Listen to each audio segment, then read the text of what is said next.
Well, good evening, everyone. Good evening. So I'm going to do the video for the YouTube people. So welcome to another Monday night workshop when you're watching this, the last one of the year, 2013. I've been writing 2011. I keep catching myself going, wait, I'm 3 years behind. So just for FYI, the next thing that we're doing here at Omega is New Year's Day. New Year's Day.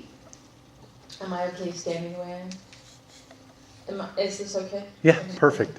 So the next thing is New Year's Day. And remember, we used to do New Year's Eve event. So I'm just going to look in the camera. We used to do a New Year's Eve event. And so now it's to New Year's Day. Last year we did this. We had about 60 people show up. It was kind of nice. Between 10 and noon, it's a potluck. So whatever you want to bring, whoever you want to bring. It doesn't just have to be Omega grads.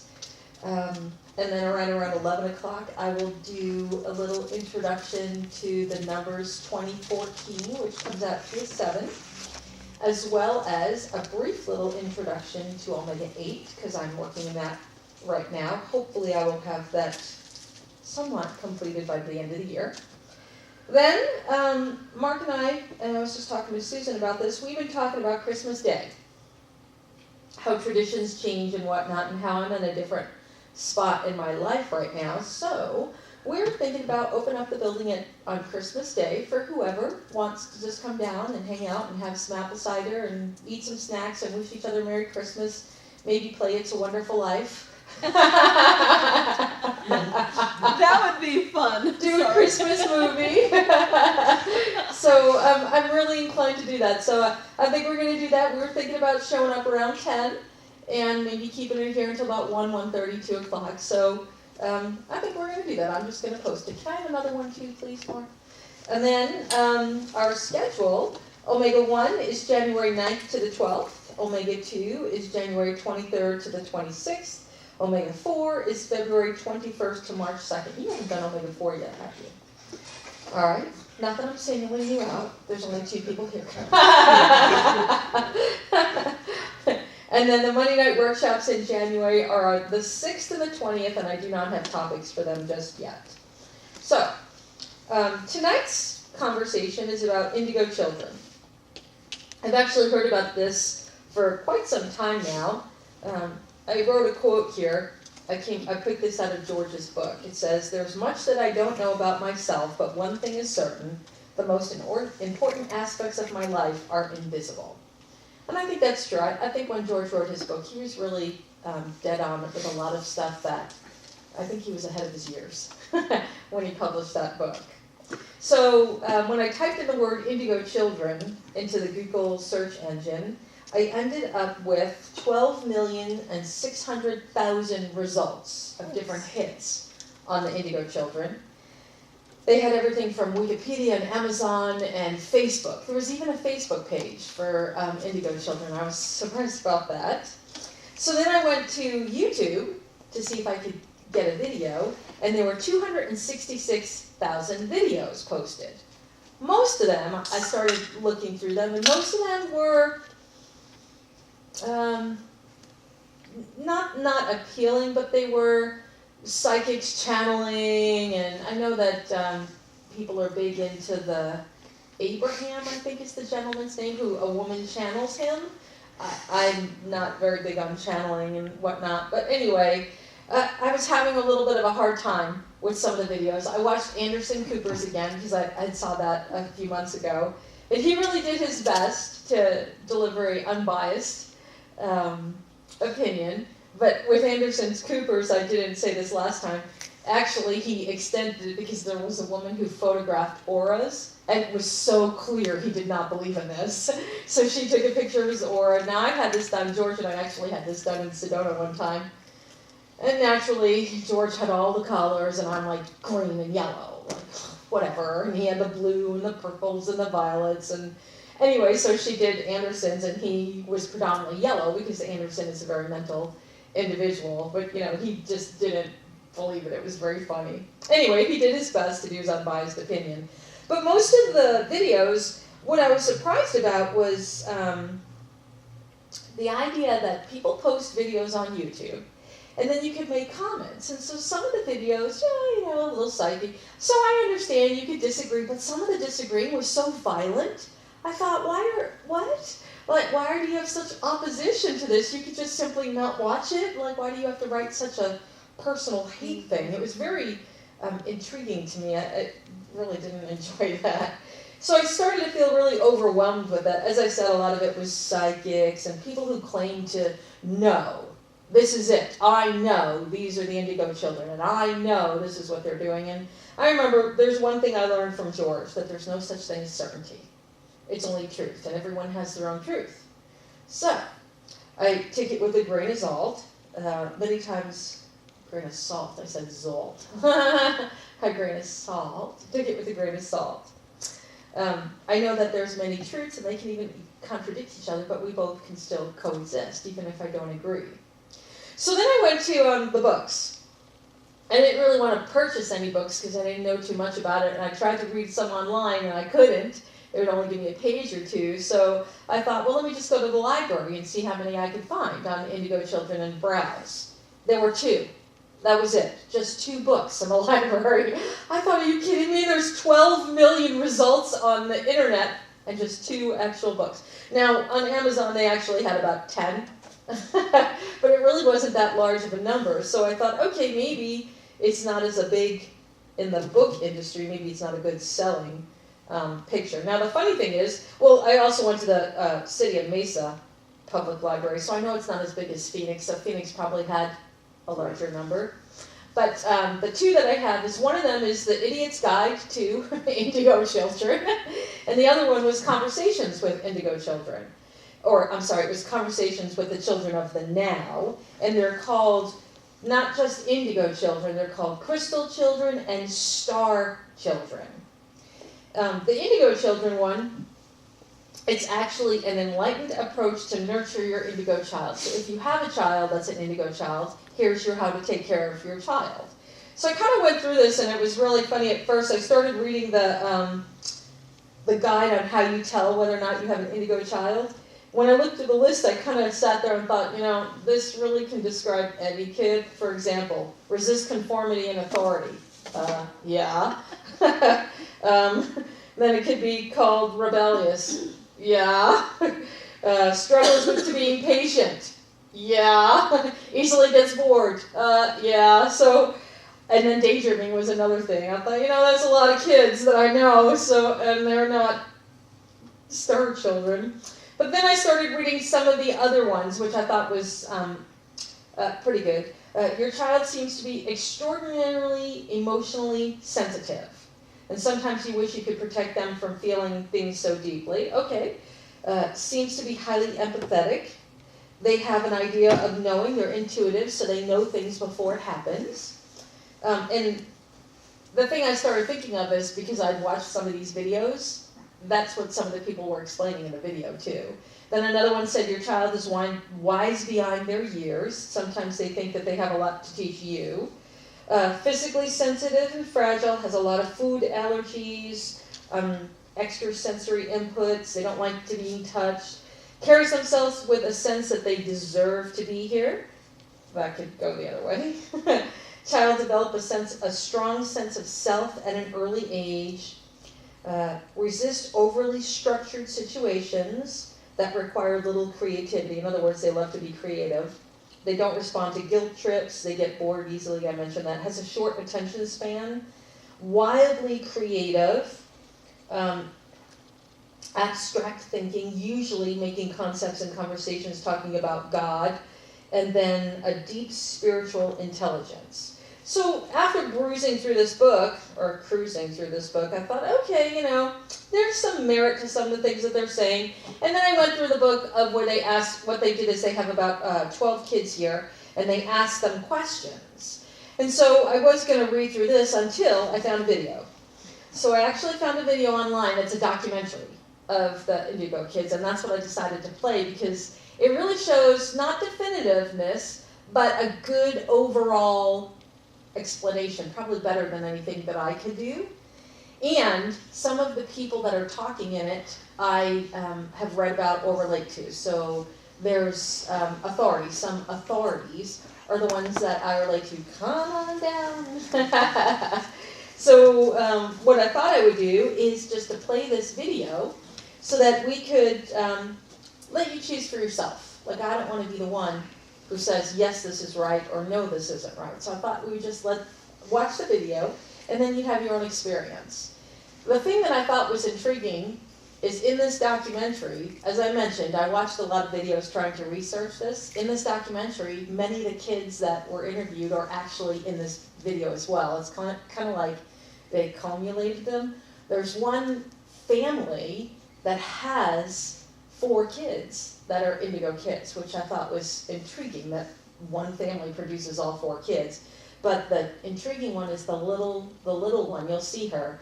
She describes things that she couldn't possibly know about. And then there's another one that is incredible. This kid is 12 years old right now, but she paints, and they'll show you paintings that she did when she was 8 years old. I'm like, what? Like, how did she do that? Is really the thing that I saw. So a lot of talent is what I see. And again, I'm going to leave it up to you. I don't want to say definitively this is my experience. I've never met, to my knowledge, I've never met an indigo kid. But I never know. I may have. I'm not certain. I was talking to Mark earlier. Like, when I went through that list of things, I thought, I got a lot of those experiences. So when, I don't know if I've shared this yet or not, but when I was 7 years old, the number one fear of my life is started at the age of 7. I was having a conversation when I woke up in the middle of the night, having a conversation, talking to, I guess you could say, an angel. We were talking, and I said, okay, if my brother is my brother in this life, and then next life he's my uncle, and the life after that he's my son, and the life after that, and I went through the whole spiel of, we get here and go there, and we live all different variations of life. What happens when we finally get to the end? Then what? And the angel said to me, I don't know. And that freaked me out, because I thought, this is a voice that always gave me all my answers, and he didn't have an answer. And that's that's my fear that has existed my entire life, of the I don't know. But, as I stated, some of the indigo children, they'll talk freely about seeing angels. It's just naturally, that's just what they see. So as a child, I was far more intuitive than I am now. Now I'm just tired. No, I'm kidding. But as a child, I was far more intuitive. I still have moments of intuition, and probably have channeled it in a different fashion. But nonetheless, it's still my experiences. So I thought maybe while you're watching this, you might think, yeah, you've had experiences like this too, because a couple of the videos that I saw, they said everyone has these abilities, just some of them have them so much more upfront now than the previous. So it's an hour long, so get comfortable, relax, and enjoy the video. I'll come back and see you in just a little over an hour. So Susan, whenever you're ready.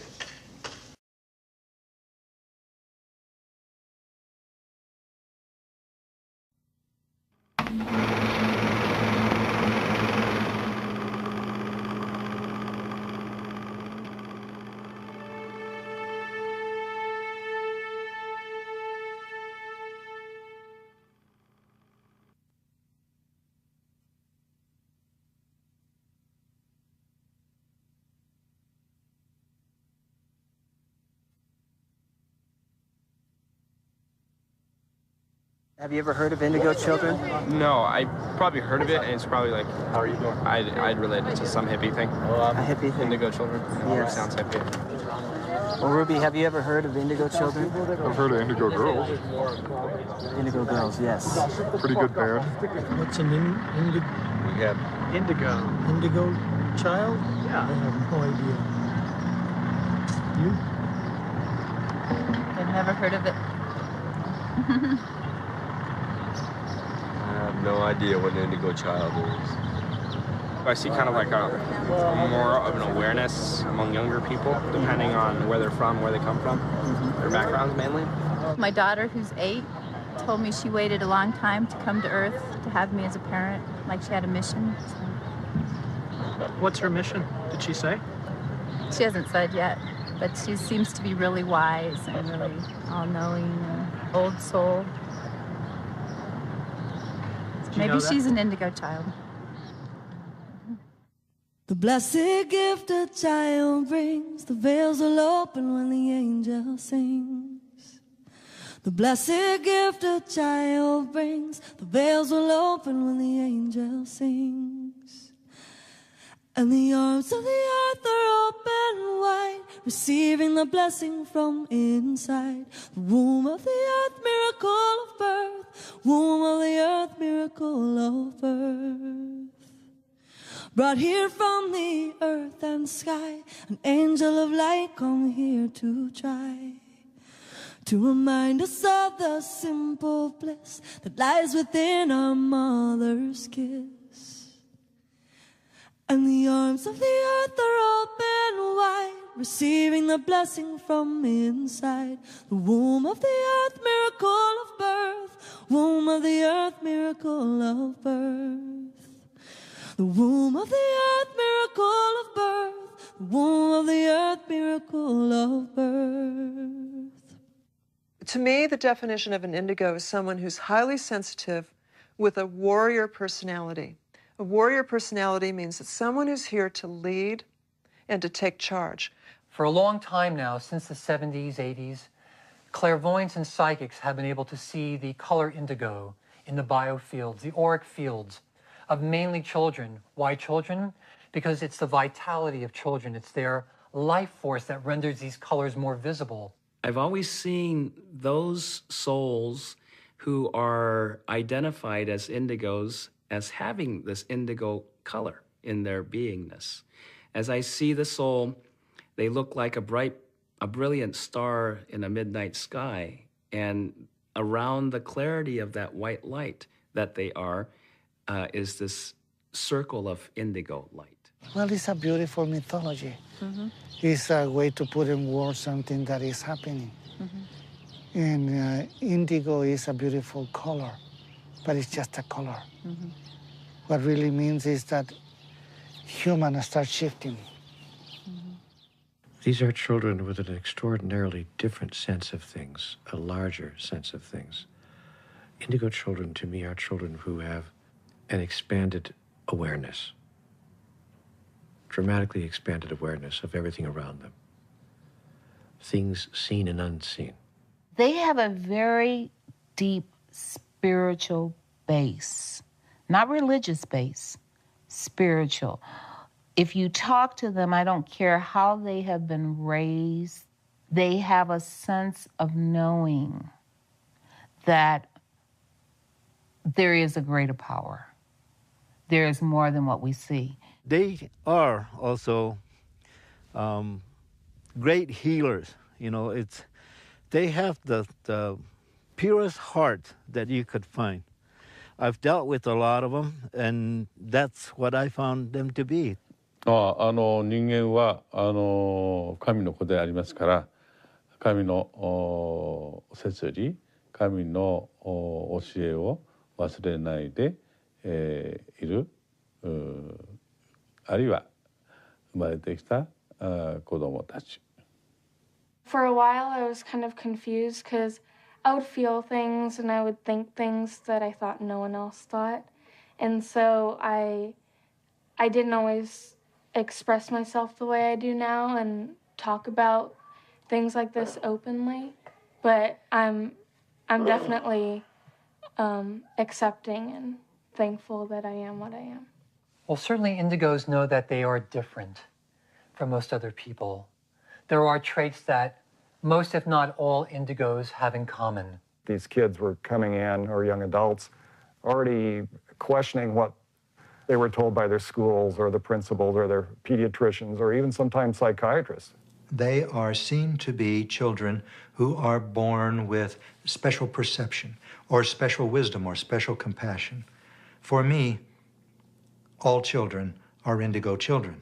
I wouldn't, just want to be, certain people be singled out, called an indigo, because everybody is. They're just, some people have realized it and some haven't. Indigo is just a name for people who have realized it, really, and do special things that people think are amazing, but everybody can do it if they just believe that they can. When I was 4, I had many visions of meeting God, meeting new people, and my inspiration is God. And when I just when I draw, the first time that I drew, I thought that everything could do the same thing. But as I grew a little older, I knew that God gave me this gift to share with others too. So when I started drawing, God gave me more ideas that I don't even know. I don't even know what the meaning is. Like the pyramids, I really don't even know that meaning. Some paintings are even more harder and harder to think of and know that meaning. So when I started getting a little older, I started knowing that this is God. This is totally God. He's helping me with my art. He's helping me with my poetry, my life to live, other people's life. He's taking care of me like I was a little butterfly, and he's just a little human, just covering it, just making me I'm safe. I like him. He's everything that I have, and when I think of that, I feel like a really good feeling that he's in every poem that I write, in every painting that I paint.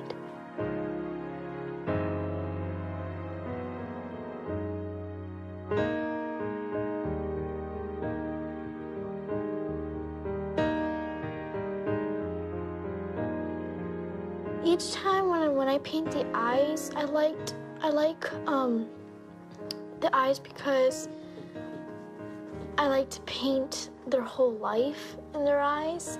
Sometimes do this people even inside their eyes, little people. You don't think, you don't just, for example, you dream of something and you just see stuff inside your dream and you just see it. It's like exactly like writing it and seeing it at the same time. I know it's God, I really know it. And sometimes I just feel like, God gave me this gift to me, why not others? Because sometimes I'm a little frustrated because I don't get that right thing, like the right word or the right position. So I'm frustrated, but when I just start talking to God, I just go away and I start talking to him. When I start talking to him, he just calms me down right away. He just says that everything's gonna be okay. And then when I just know that feeling, I just know that it's real. Everything's happening and other people could have that feeling too.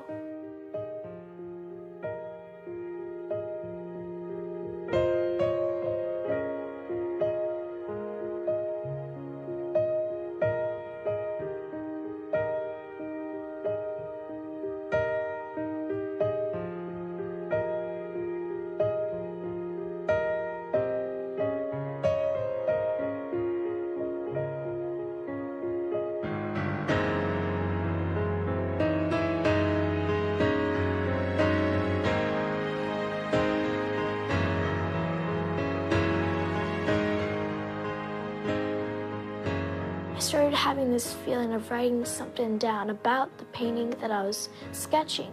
So I was thinking of something, but I didn't need to think. I was just writing effortlessly. And when I started writing and I showed it to my mom, she's just, what is these words coming from? And I said, it's from God. Then I just showed, I used to go to school at that time. So I showed it to my art class. It's like show and tell. And all the students were like this, oh my gosh, did you write that? And I thought everybody could write the same thing as I. But when I started getting a little older, I understood that God gave me this gift to share with others, to teach others what he gave me. The day I was born, I met myself. The day I was born, I met my young mother. The day I was born, I met Christ sleeping in my cradle. It's not the Indigo Children, it's not the Crystal Children or the Rainbow Children, it's the children of today. So when you start to categorize, we are again putting labels on something. We're a society that loves labels, and it wants to compartmentalize, and humans kind of do it by nature. We like to put things into their place and have everything have its little perfect place where it's supposed to be. But in the process of saying that there's a separate phenomenon of indigos, indigo children, or crystal children, or whatever it happens to be, we forget that every human being that's brought on this planet has a gift. They're all gifted. We're all gifted. We all have something special about us. I would try not to use any terminology whatsoever. I would try very, very much not to do any labeling. But since this is a world that uses verbal communication, I would try to use as few words as possible. I would use the one word, developed. They have a development that is different than other people, other individuals. Say you're an indigo, and somebody comes up to you and asks you a question of something. Say it's your mom or dad, they come up to you, ask you something, or your friends or anything, they come up and ask you something about their life that you don't know about, and you could tell them what it was and how it happened and everything like that. And then they just look at you and say, "You're freaky," or something like that. I honor that there are children who are very special. However, I have not met one yet that is not or does not have the capability of becoming very special. I'd like to believe that our whole society, our whole world, is evolving together. Some may be a little faster than others, but hopefully everyone is evolving together as human beings. I think the dangers of labeling indigo children as one thing or another is that we'll start believing the labels and we will sidestep the authentic experience that's right in front of us. Or we will adjust our experience of what's actually going on in order to fit it into our preconceived notion of what the label suggests it ought to be. Putting the label indigo, on somebody kind of is almost, or was for me, almost intimidating to live up to. Because, you hear all this stuff like, wow, so if I'm indigo, does that mean I can never wake up and have a bad morning? Does that mean I can never, never have it get into a bad mood? Mm-hmm. So I think the label might be a little limiting sometimes, but once I realize, wait a second, we're just kids who want to make the world a better place. One day, we will do away with the labels and we will just call them children. We will call them humans. But for now, I think it is important to have labels because if we don't label them, other people will. They're already being labeled. They're being labeled dyslexic, autistic, disruptive, troublesome, ADHD, ADD, problem children. And I think that if we don't create a different kind of label for them, then mainstream society will. When Joshua was about 3, we'd just arrived in New Zealand and we were on a bit of a road trip around, looking around the country. He and I were driving around one day. I think we were looking for a beach to go skip stones on or something, and we were just quiet. I was sort of drifting along, not really saying anything, and all of a sudden, just out of the blue, Joshy said, "Hey, Dad, who was Michelangelo?" And I just kind of thought about it for a sec. I said, "Well, he was an artist, buddy." And he thought about it for a minute, and he said, "Oh, yeah. He painted the sky, didn't he?" And I thought about it for a second. I said, well, yeah, he did. He painted the sky in big churches and things. And he said, I said, why? He said, I said, why, did you know him or something? And he said, yeah, I knew him. He was a good man. And that, of course, sparked my interest even more. And I said, well, tell me a little bit more about that, Joshy. What do you mean? And he goes, Dad, that was a long time ago. And that was pretty much the end of that conversation. There's always been some, quote, indigo children on the planet. Always, since the beginning of time. It's just that what's happening now is that there's masses of children being born who are, in fact, enlightened. The last time the indigos were incarnate on the planet in the numbers they are now was probably in the 12th, 13th centuries. And they were known at that time as the Gnostics, as the Cathars, as the Bogomils, the heterodox Christians. In other words, the heretics. Some early examples are Joan of Arc and also Bernadette Soubirous, also known as Saint Bernadette. These were strong-willed, very tuned-in young people who changed the world. Here you have, on the one hand, these kids that are incredibly gifted. Some were remembering their lives before they were even born, you know, before they were even in utero. There were so many stories I was hearing of one child who actually told her mummy that before she was born, before she was even in her mummy's tummy, she used to watch her mummy. And she actually described several things that her mother had done, so that her mother knew that she was telling the truth, because how could the child know? And she was waiting for the moment to come in, and she said, I chose you. I chose to come into your tummy.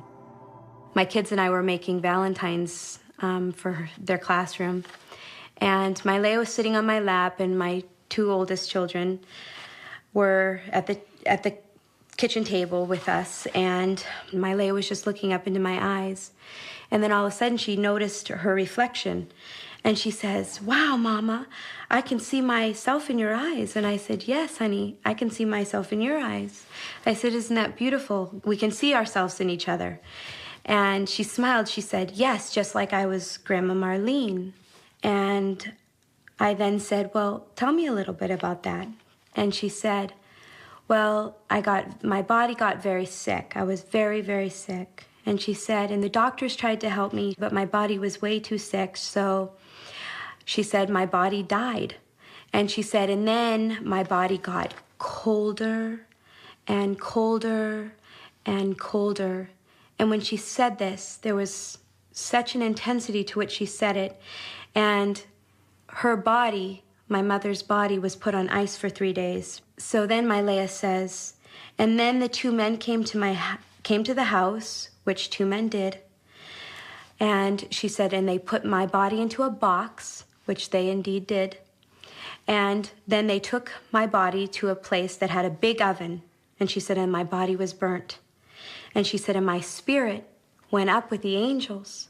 She said, but I wasn't an angel. I just was with the angels watching you guys, watching all of you. She said, and then I was a baby, and now I'm my Leia. She seems to be overcome by the clarity of her experience. She then says, I'm scared. And I just know intuitively that I need to sing this song, although it's not something I commonly sing to my kids. I started singing He's Got the Whole World in His Hands. And Angelina also joined me, and within a few words of the song, my Leia then grabs my cheeks fiercely and looks me right in the eyes and says, that was the song. And when she said that, I had instant memory of the song that my mother actually wrote into her will to be sung on the boat when we were pouring her ashes into the Atlantic Ocean. She wanted all her family members, all ages, all different belief systems, to all have absolute knowing, as she did, that regardless of the outcome of her physical healing, whether she had it or not, that her soul was infinitely in God's hands, and she trusted in that impeccably. And when I sang that song to her, she smiled, because that truly gave her comfort in that moment. That was the song that was her keynote to remind her of her soul being in God's hands. He's got you, my Leia, in his hands. He's got you, my Leia, in his hands. He's got you, my Leia, in his hands. He's got the whole world in his hands. There are some indigos who are streaming into the planet to bring the sword, of will, the sword of power, to cut through the old paradigm and slice through the illusion. There are some who are bringing in the gentle compassion. There are some who are bringing in the new language of light and sound. So that's where the music comes in. That's where the heart communications come in. And if we can quiet our minds enough, we find that clear communication can come through on a heart level. So myself and many others, I feel, are here to bring the new language and We just need the new ears to hear. I'm grateful, because to walk the path of light isn't easy. But now I see it so clearly. You came into my life, and now I know that you always been there. Now I just want to say that I love you. Yes, I love you. I came from kind of a dysfunctional family. My parents got divorced when I was 5 years old. So right away it was clear to me that the outside world was not a place I could find stability in or comfort in even at times. So what that forced me to do in a way was go within myself and find that within myself, and that was my personal path. We just need to be able to hold a space when these kids are telling us, you know, oh, I'm seeing angels at night, or I'm seeing this, or this is happening. And my parents told me, oh, that's just a dream, you know, your imagination is running wild. And I get all those things to be batted down, and instead of being supported. So in a way, I shut down in a way from being able to express that. Pour my energy into this cup for you. Drink it up. I sing my melodies. In fact, I just like to ask, has everyone here heard of Indigo Children and have an idea in your own minds of what that means, basically? Yeah, I read a little bit about it, and what I observed in my own little one is being very sensitive, more than normal. Children are sensitive, but there's an extra edge to it. The memory of past lives bleeds through more readily, and she doesn't always know what to do with it, but it's just below the surface. A knowingness, as all children do, of what's authentic and what's not, but they seem to be more impatient with that which is not authentic, which sometimes leads them into to clashes. And helping a master awaken type of role rather than trying to fill an empty brain. Education. We have to have receptivity for it first. We have to have a receiver, like a radio, like a crystal receiver inside of ourselves. And that comes with doing the work and clearing out the darkness and the old patterns of doubt, you know, and fear and all the patterns that we've been installed with. Once we get our receiver uncovered, though, we can tune that dial in to the indigo vibration. And it's a very incredible process, and to see this happening all over the planet, you know, in these little pockets, but more and more it's becoming a web. We are the ones we've been waiting for. We're everything that you need. It's time to walk through a golden door. Inside your heart is the key. Why are indigos here? Indigos are here to bridge heaven and earth. Indigo children have access to human experience at a larger level, at a greater depth than most people do. They access the data in a different way, the incoming data of life. And they access data that some people don't have access to at all. And so sometimes indigo children are mistaken or misunderstood to be children with attention deficit disorder or children with some sort of deficit of some kind or another. And in fact, it isn't that they have a deficit, but they have a supplement. They have more, not less. If we have our indigo children mask their spiritual gifts with substances like Ritalin or fast food that's being sold on school campuses for lunch, then we are literally shackling these children. We're putting them into chemical straitjackets. When you're trying to put them in a curriculum in a school system where they have to learn a little bit about everything kind of in a spiral as they're growing, that doesn't work for them because they want to take a subject, grab onto it, sink their teeth in, and go until they've gotten to a point where they're finished with that subject, then they come back and grab another one. A lot of these kids really need to be in private schools or home tutored. So unfortunately, when you're in groups of 20, 30, 40 kids, you have to behave. You have to be able to sit there for an hour, 45 minutes, 55 minutes. And for many of them, that's just asking too much. In my life, I've been diagnosed bipolar, manic depressive, schizophrenic, psychotic. But I had one doctor who, after I had my, quote, breakdown, tried to jump off some buildings and whatnot, he said to me, Miss Kirkland, they're going to probably tell you never to be an actress again, that you're too emotional, you're too this, you're too that. He said, don't listen to them. He said, in Asia, in my country, you would be considered an artist, but in your country, you're labeled. You're, because you're too creative, you're too artistic, you're considered crazy. These kids are being, if you want to say it, sort of tripped into this hyperactivity. It's because they're getting junk food, they're getting, often they're precipitated by having mercury in their environment, mercury in fish, mercury from cogen plants. Some of the older ones have had it filled into their teeth. And then also there's the fact that the younger ones are getting it actually through vaccinations. A lot of these young children will be quite normal, and, well, what we call normal, until they're tripped into having vaccinations, repeated vaccinations throughout childhood with thimerosal, which is a mercury-based preservative. I can't imagine any kind of artificial substance or pharmaceutical or drug that you could put into the body of a child that could substitute for or provide you with more profound or deeper impact than love, caring, compassion, and acceptance. You know, a lot of indigos are labeled ADHD, which the medical community will tell you stands for attention deficit with hyperactivity disorder. But I think that ADHD stands for attention dialed into a higher dimension.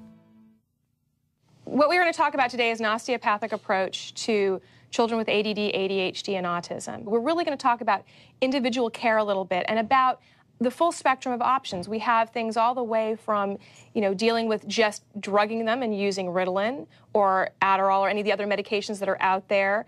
We have the choices of doing absolutely nothing and using alternative medicine, whether it happens to be herbs or homeopathy. You have the full spectrum, and even osteopathic manipulative medicine, because it definitely makes a difference in these kids. So do we say that we have to be on one spectrum or the other, or do we have the benefit of being able to use a full spectrum of things that are available to us as what's appropriate for that individual child? Being different's not a bad thing. It's just different. And the key thing is finding people who understand you, who respect you, and allow you to be you, to be the individual that you are. That's the most important thing, and recognizing you may not always be the popular kid or the one that everybody gets along with, and that's okay. What is normal?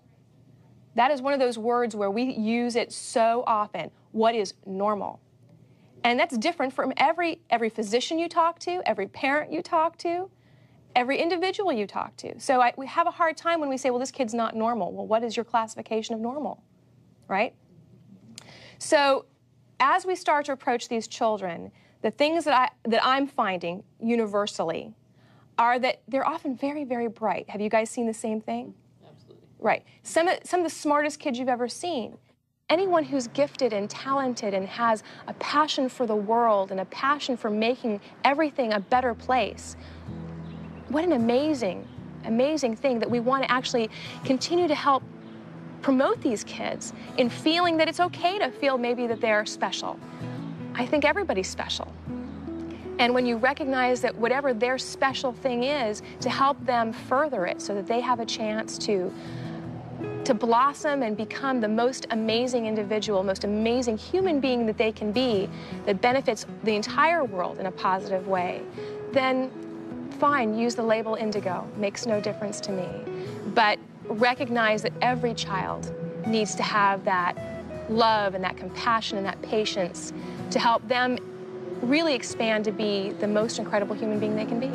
Oh, and the storm clouds are lifting from the footsteps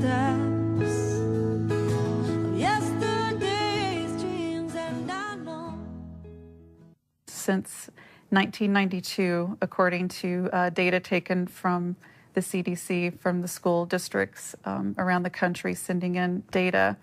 The incidence of autism has risen 800%.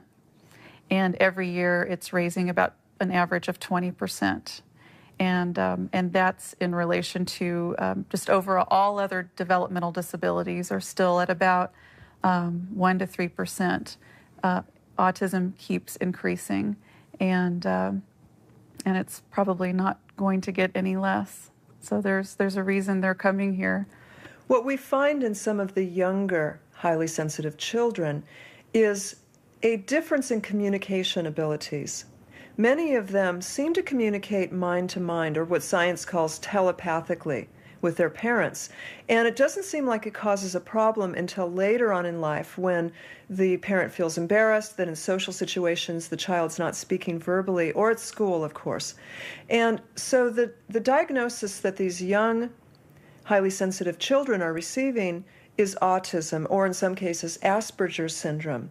And the autistic spectrum is very broad. It goes all the way from a child who doesn't enunciate clearly, all the way to a child who seems to be in their own little world.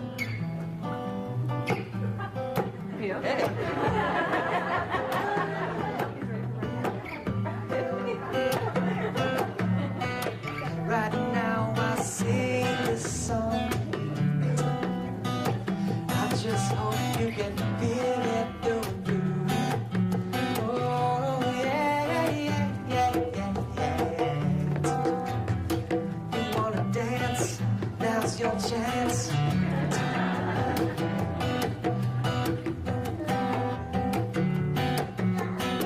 Get down, get down. Like James Brown, he's feeling low. I see his glow of godlight burning bright in this moment.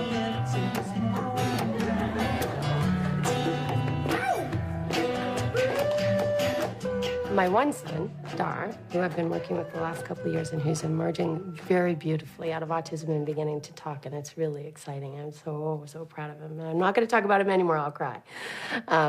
Tears of joy. But he has a lot of sounds he likes to make. So he might go, right? And so then I'll go, is that for mum?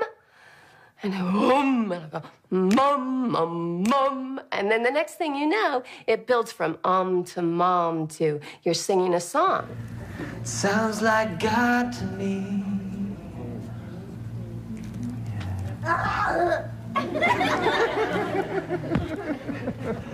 I like this guy. We start to communicate in a silent way underneath this game. You start to connect. It's no different than if I connect with you and we do any kind of conversing or any kind of being together, like maybe driving in a car and we both see the same beautiful thing and we're connected. It's the same. I'm creating an opportunity to connect with my child, and then he, in turn, does that for me. With autistic kids, I know that there definitely been anecdotal comments about these kids having maybe more of a telepathic capability. That's why they're not as expressive. And I can't say that I've personally experienced it. I know that there are many people who told me about their experiences personally with these kids, but I can't speak on it personally. But again, we talk about that extrasensory perception that, we still don't use a significant portion of our brains. And you have to wonder whether something like that isn't possible. I'm gonna make a little confession here. Okay. So at this time, I was married, and I was a little fed up with my husband, I must say. I was standing there doing the dishes, and Dar's the only one not in school at the time, and he's over to the side, kind of, doing his own thing. He does a lot of this, you're kind of going like that, and looking into the world within. And I'm doing the dishes, and I'm imagining having an affair on my husband, because I met this guy that I thought was kind of cute. And I'm like thinking the thought, maybe I'll just have an affair. And as loud as can be, inside my head I hear, no. But the weird part was, it wasn't like, you know, when you think the thought no to yourself, or no, I'm not going to do that. It wasn't like that at all. Not only was it a voice, but it was a voice that I recognized as Dar's, which is believable because I'd heard him speak occasionally. So every once in a while, Dar would say something really out of his lips. Every once in a while, he'd go, I'll take that, or I'll do that. So I knew his voice when he would speak normally. And then he'd revert to these sounds and stuff. And so I heard this no in my head, and I look over at him, and he's looking at me, and he goes, no, no, no, no, no, no, no. And he'd never done that. I was like, oh my gosh, this kid's reading my mind. He's listening to me think. You know, if we see indigo children or the way they express themselves as a nuisance or a bother or something that's difficult to deal with, then we're going to treat it one way. If we see it as an enormous gift, an opportunity to gain insight into life itself through these children as a channel to access the information that we can't access by our own devices, we will treat it in an entirely different way. The children look up to you, and you're definitely their role model, and just let the kid be a kid. I mean, if it gets out of control, yeah, but just be patient and let them be themselves. Many indigos are in trouble right now because of their intuitive ability, that they're picking up things that other people don't pick up on, and if this is not acknowledged and accepted, they begin to self-medicate. Drugs, alcohol are ways that they use to self-medicate. So the parent must learn how to communicate and also make sure that they have taken enough training to know how to communicate well. It's really okay as a parent to not know the answer. It's really okay to say, hey, I really love my kids, but you know, I wanted to have a different life. Or it's really okay to say, my child's pretty strange, and I don't know what to do with that. All of that's okay. But there has to be something afterwards if you want to be nurturing to your child. And I think then the next step is to say, I don't know, but I'm going to find out. If there was one gift that a parent could give a child that would have lasting value and lifelong effect and impact, I think it would be the parent's presence. And by that I don't mean the number of hours or the number of days each week that you're there with your child, but that when you are there with your child, if it's only for 10 or 15 or 20 minutes, you are completely, totally, and utterly present and open to the authentic experience of that moment. If you don't start with you, you're just going to pass this problem down to your child. So you've got to find a way to get rid of all that out of you so that when you look at your child, you see gorgeous. You know, and there's lots of ways to do that. I mean, you can do it through books and meditation, but basically you have to say, every time I feel like my child is a problem, I have to go to me and say, why do I see that as a problem, and fix that. That the soul of this child is wise and mature, sometimes even beyond yours. At the same time, this mature and wise soul, and very capable soul, is trying to incarnate into this child body mind. So don't forget that the child has to be raised and the great soul has to be respected. The children have an answer. Together we will stand. Like a mother we are held by the one. Like a mother we are held by the one. When I had Alexa and Natalie, and they were extremely different than other kids, I as a parent listened to my gut, and so I channeled their talent from a very young age and got them performing and doing what they love, like their music has always been their life. They could handle a million things. They could get really good grades, and they could perform all the time and write music and do instruments and be on dance teams. Wake up, you know. what are you doing? What are you living for if you're not following your dreams? You know, you have people that love to paint, but they decide to be a car wash person. You know what I mean? I think it's really about if you are true to yourself, then you can be true to other people and you can really live your gift, and that way there's more harmony on earth and everything's more in sync. Really, music is what I want to do, but, you know, it's like what my sister said, I'm living two different lives. You know, I kind of hide myself when I'm here in Utah because what can I do, you know? I play music at home and I do that stuff, but when I go to school, it's just kind of, okay, back to the other half of Natalie. Nay, nay, nay. You'll almost think A to E. Nay, nay, nay, nay, because you go nay, nay, nay. It pulls out and gets too yelly. And that's what your brain wants to do, but don't let it do that. So nay, nay, nay. So it still sounds like nay, but you're thinking kind of E, because that keeps it small enough that it keeps you going there and you get that split thing that you're feeling. Nay, nay again. My definition is someone who comes to the world with a knowing, with a gift, and they have a purpose to help the world in any way. And mine and Alexa's is music. You wanna know me? You gotta know that magic is real. You wanna feel me? You gotta feel your heart and let yourself be healed. I just wanna share what's calling through right now. And we're gonna sing it to the world somehow. Here to go with something that's inside yourself. The crystal child will be born through the belly of man.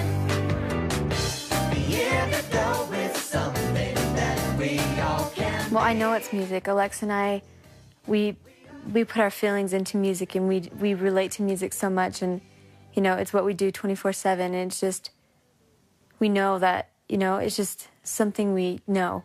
Other than singing, Natalie and I do dancing, acting, gymnastics. We used to play soccer, and, you know, we've done almost everything you can think of. And I think it's good for us because it's let us, you know, branch out, not just always do singing. And that way we learned that's why we love singing, is because we've done all the things, we've tried everything pretty much, and singing's our favorite thing. And so I think it's good. And we're gonna sing it to the world somehow. Here to go with something that's inside yourself. The crystal child will be born through the belly of man. Here to go with something that we all can be. And we are here to bring this world into unity. Comparing to my sister, I'm not as serious, and, you know, she puts all her time and effort into music when I'm more separated. I love music, and that's what I do, but, you know, I like to be happy, and you know, she's kind of just more serious and, you know, kind of the older soul. My advice to people who are kind of like Natalie and I would be to not deny who you are, to not try to pretend that you're regular, you know, because you're not. And every day you're going to remind yourself that by feeling the same, not fitting in and stuff. The reason why I wrote this song, Live Like It's Your Last Day, is to, like, I sing it every day. It's like to kind of keep reminding myself that, you know, if today was my last day, would I want to spend it being negative and being down and hating myself? No, you know, you want to be fun and upbeat and do things you'd never do, because you never know when it's going to be your last day. Breath and I love as if my heart won't break, and dance as though by myself. Gotta do the beat. Today I don't care what you think, I am gonna live for me, and that won't ever change. Today could be my last day. I mean, children are getting bombarded with just stuff that they don't even need to see or hear or feel. I mean, I think things are so upside down, at least in this country where we're at, with what we're teaching them. You know, you're gonna go into a public school and teach somebody lies about a fictional character in history, and you're not going to teach them how to deal with crisis in their life mentally, or teach them how to eat correctly, organically, or teach them how to farm, or teach them about meditation and slowing down their heart rate in a struggle. What's up with school? I mean, you know. Unfortunately, our country does not put in the amount of money into our school systems that needs to be there to really financially support all the educators and the school systems and, you know, all these phenomenal people trying their best, working in this system that's just failing. My book,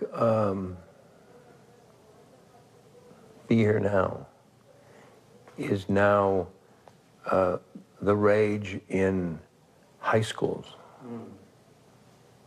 So that's certainly some mark, you know. It tickles their consciousness. What schools need to do is not concern themselves so much with memorization of data, but with pulling from the inside of the child the wisdom that resides there quite naturally. According to the definition, and if we look at the definition of education coming from the Greek definition of edukos, it is the pulling forward of wisdom from within. No child left behind. It's really scary to me because what it's doing is, instead of teaching them how to think, it's teaching them what to think. And we need to get back to what true teaching is. We haven't evolved as a country in what we're teaching them. We haven't adapted to what it is, where they're at. And I think they're just way ahead. They're needing more. And it's here already. We have it. The people are here. It needs to be allowed to be taught. With all of your might, man, throw up your fists and run out on the front line. Fight for the children. No better time than now to build this energy. Expand the family through synergy chemistry. With all of your might, man, throw up your fists and run out on the front line. Fight for the children. No better time than now to build this energy. Expand the family through synergy chemistry. The educational paradigm is shifting, and that there needs to be something for the children of today so that they can feel nurtured in a safe and sacred environment for them to be fully and completely who they are. We've developed a prototype for a new type of schooling system that's really an entertainment and an educational learning center within the community. And this is a place that is completely child-directed. We have all ages together, and basically it's really a iteration of the one-room schoolhouse in a hip, jazzed-up environment in a manner that allows us to keep authenticity to our vision. True teaching is helping to bring out the gifts that each of these children have, and also having them recognize that there are gifts, and not all gifts are the same. HSP 법칙은 그 HSP 현상을 깊게 연구하다가 우리 뇌 안에는 우리가 선택하면 우리가 원하는 것을 만들 수 있는 하나의 메커니즘이 있다는 것을. HSP stands for a heightened sensory perception. And if we can increase our senses, our perceiving of our senses, we can make decisions that we're proud of, we can feel more confidence. And of course, that leads to a much healthier and more peaceful outlook. Dr. Lee really wanted to prove his theory that with some training, all children can develop their HSP potential. And so with an initial group of children, with a little bit of training, it was shown that prior to the training, they didn't have any extraordinary abilities. They hadn't used them yet. But with a little bit of training, they developed some really remarkable results. Some of the HSP testing and training that the students got a chance to participate with, included being blindfolded and learning to recognize colors and shapes and even words. Other students had the opportunity to bend spoons and actually have spoons attached to their bodies just by using their brain power. Initially, these students couldn't do these tasks, but with the training in which they had so much fun, there was a lot of laughter and joy, the students developed a sense of I can do it spirit. And sure enough, at the end, more than 25% of students successfully could be blindfolded and to make out images and pictures and colors. 33% of students or more experienced success using the spoons. 그리고 더 놀라운 것은 그런 능력이 누구나 훈련시키면 할 수 있다는 뇌 속의 하나의 메커니즘을 발견했다는 것입니다. 그래서 그것을 어린아이들에게 이렇게 실현을 시켜본 결과 Later, another training was done in Ashland, Oregon, in the United States, which helped to confirm those original findings. And with a group of 44 American children, again with no special initial abilities or ideas, they were able to do some very remarkable things using their brain and using their choice. Step one of saving the world begins in our daily lives. First thing to do is be happy. It's one of the most important things, and it's scientifically proven to be healthy, and it's contagious.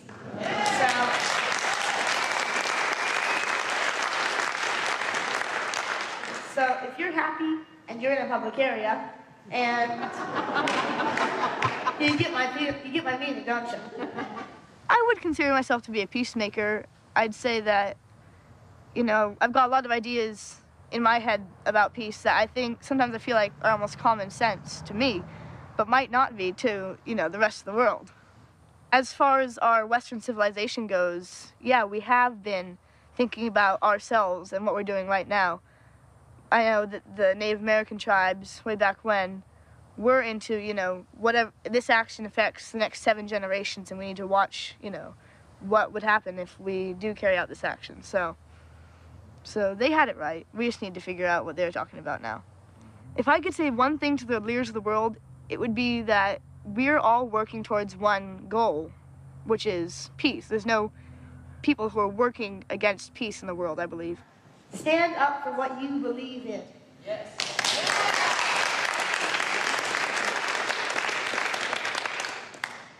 We all know what we need to do to save the world, really. We all have our own special calling. We know what the politicians need to do. And unfortunately, sometimes the politicians don't seem to know what we want them to do. That's because we're not getting it out there. And I thought, wow, you know, I've always wanted to do something to save the world, but I couldn't think of anything to do up until that point, really. I couldn't think, you know, so what could I do? So I had the idea to write the pamphlet, which had led me to the idea that, wait a second, maybe other people have that problem. They want to do something good, they can't figure out what to do. In my booklet, I suggested trying to pick up 1 piece of trash a day. And if you think about that, there's plenty of trash in the world, but there's also 300-something million people in the U.S. alone. And imagine if we all picked up one piece of trash. You know, you think one bag, what difference does it make? 300 million bags makes a big difference.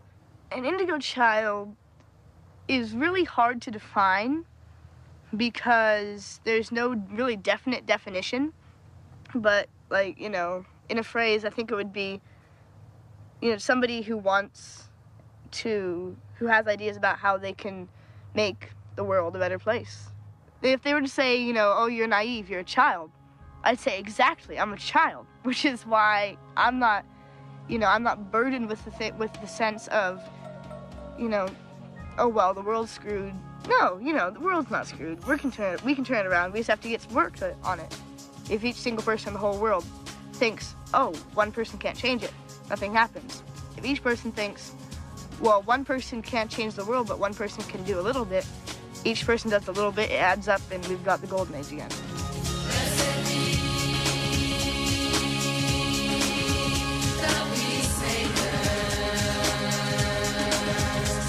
they shall be called the children of God.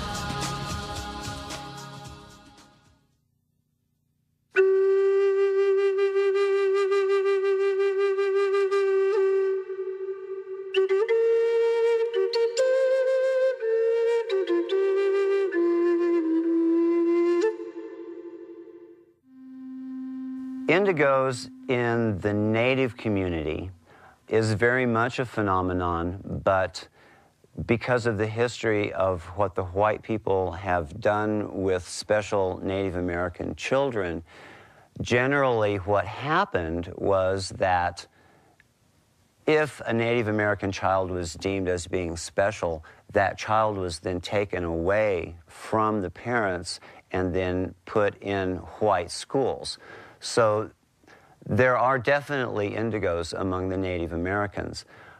The children of our culture as well as other children in the world are very important to us because I see a lot of the children that are very smart, and the children are wanting attention, they want to learn, and the children all over the world are teaching our generation and the generation before me the importance of why they are here, and we need to listen to the children.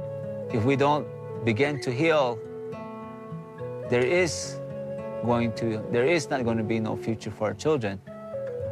It is something that has been foretold to us by our ancestors, our elders, that if we don't wake up and start to work among ourselves in a harmonious way, that our life as Hopi will cease to exist. And therefore our philosophy that what we do here on Hopi for all mankind, for all human beings, for all living things will cease to exist also. But it's all of us, not only as parents, but people throughout the world coming together, unifying and bonding together will make us become balanced again. We are all human, and we are all very important, especially to Mother Earth. Masao is our creator, and that's who we have to respect.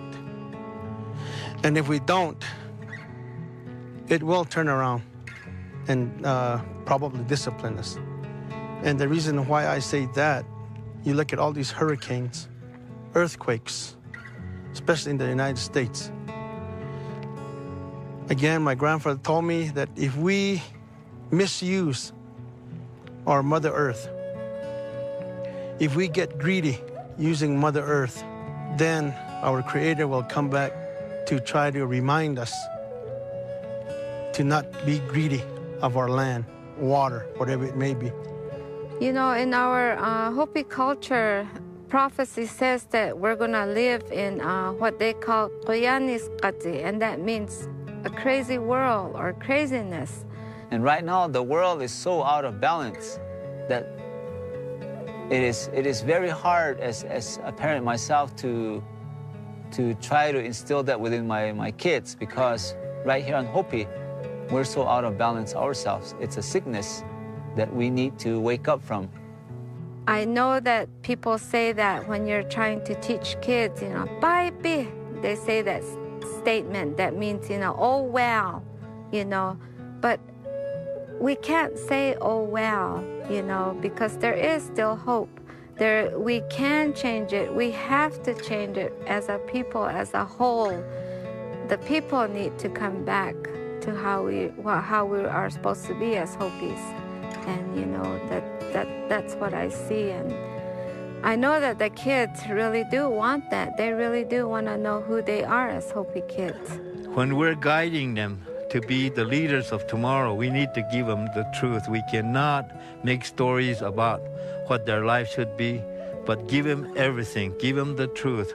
The prophecies tell us that we need to look at our children because they will be the future leaders of our groups, our tribes, our communities, and we need to gear them up so that we need to guide them through their younger lives, give them the best advice we can give them, so that they, in turn, when it's their time, can be our leaders in the future. It can be done, and we must work towards that goal. The children that are coming in today seem to have more software already downloaded into their systems.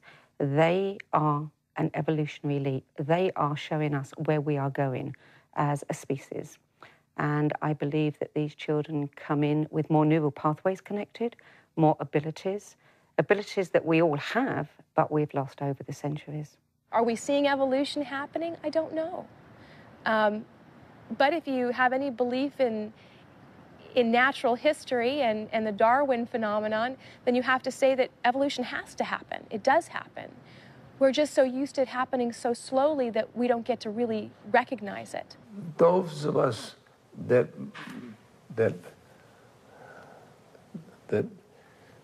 made a big investment in the culture and tried to shift consciousness. We want the children to be that way. Because otherwise our actions aren't justified. We are in the midst of an unprecedented, huge transformation in human consciousness.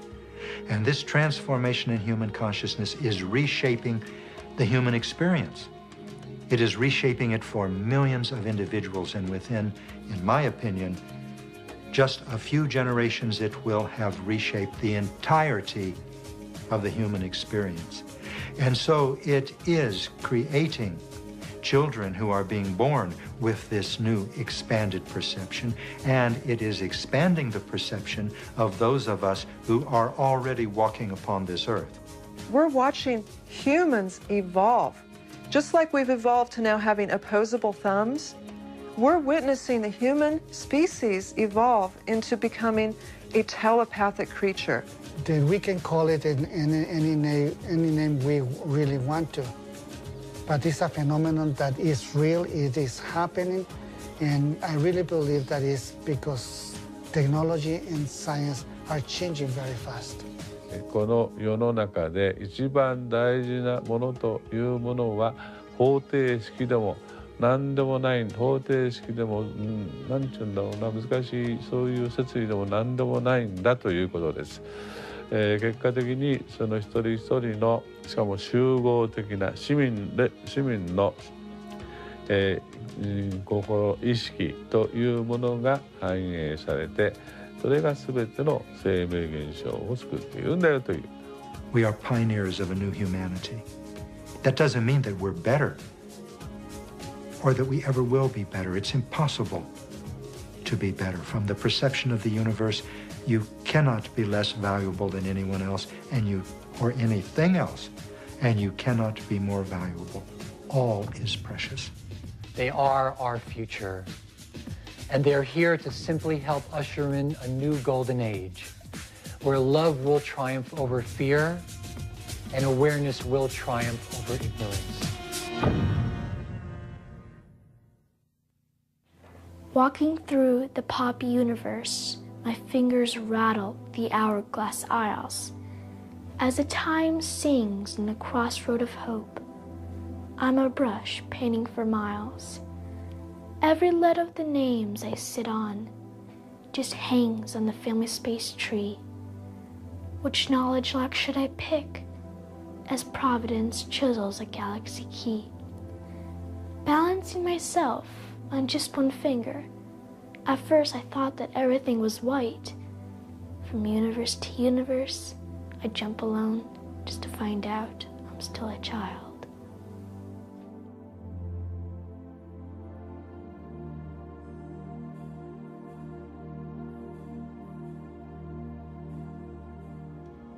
The greater event is not the appearance of indigo children, but the birth of an indigo world.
my message as an indigo, as a human being, as a child of God, was probably said most succinctly by Bill and Ted in their excellent adventure, and that is, be excellent to each other.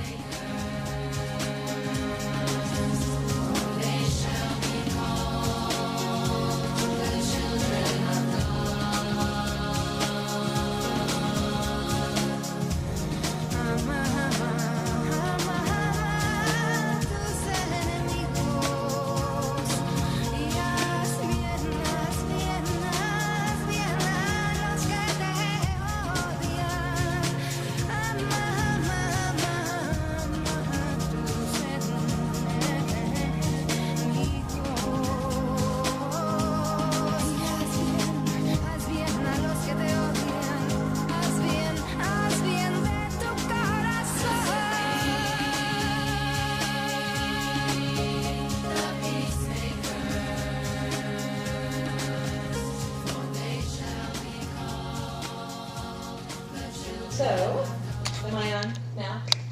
I am. Anyway, that is the video that I chose to show tonight because it was pretty much a good combination of all the other videos that I looked at. There was one where Diane Sawyer actually introduced, or she was interviewing some of the kids too, and it was really intriguing to watch her interact with some of the kids. They mentioned how they're restless, and it was true. One little girl just kept interrupting her and moving about, but she said some really powerful things. Anyway, I wanted to just leave that up with you, let you guys decide if that's something that you think is true or not, if this is the next generation of kids that will be taking on the earth tomorrow. I guess that's the best way I want to say it. So thanks for letting me share that with you. I hope you guys have a pleasant evening. I'm going to end a little early tonight. And to thank you all for another year at Omega, because this is the last Monday night workshop for this year. I look forward to seeing you all next year. Okay, thanks. Anyway, have a good night. Thank you.